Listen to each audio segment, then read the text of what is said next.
The plan today, put out by Rishi Sunak, which is to exonerate the victims of the Horizon scandal and to compensate them for £75,000 each immediately.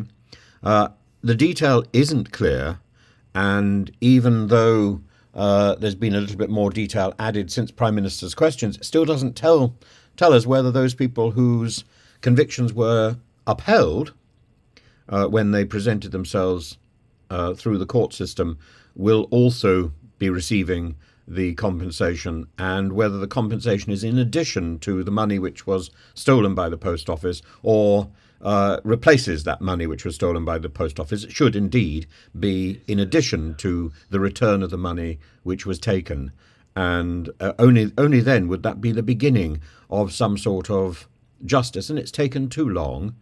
But it is the right thing to do. I'm so pleased that Keir Starmer recognised that as well, and that the House seems to be united in support of what will be primary legislation. So that will go through very fast, and one should see some sort of result. It's a magnificent victory for a united appeal for the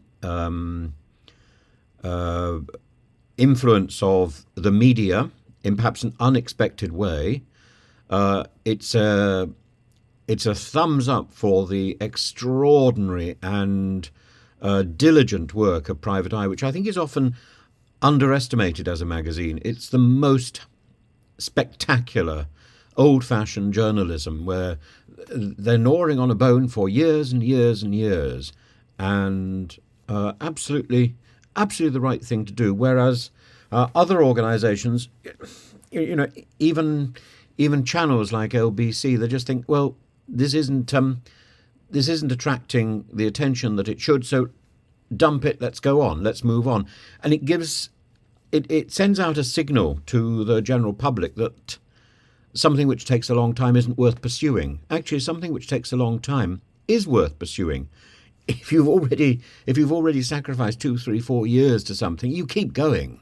You keep going, because it's only by keeping going against the advice of all the people who are caught up in this go-get, transitory, extraordinarily extraordinarily swift culture.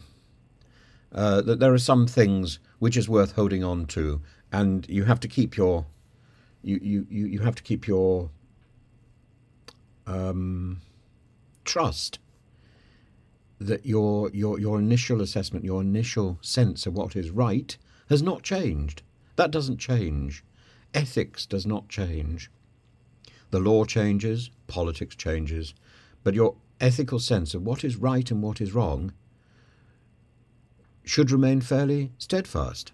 And I'm terribly impressed by Alan Bates and by all the sub-postmasters and sub-postmistresses who have been caught up in this and who have simply doggedly clung on to their hope that together it can be sorted out. Together it can. But this is now the right thing to do.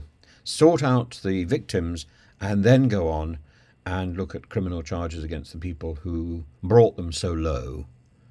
And the same thing, that this is an example that should now be wheeled out to Windrush and to others. And I think it's also very interesting. In Scotland, Scotland went out to try and find the victims. We don't seem to have done that in England. And I think it's to our it's a failing. And we've done the same with the same failing is there with Windrush. The same failing is there with other issues where compensation is necessary, where the victims have been unfairly treated. And I hope now that Rishi Sunak has set this precedent, that people like Malkinson can be properly compensated and at speed.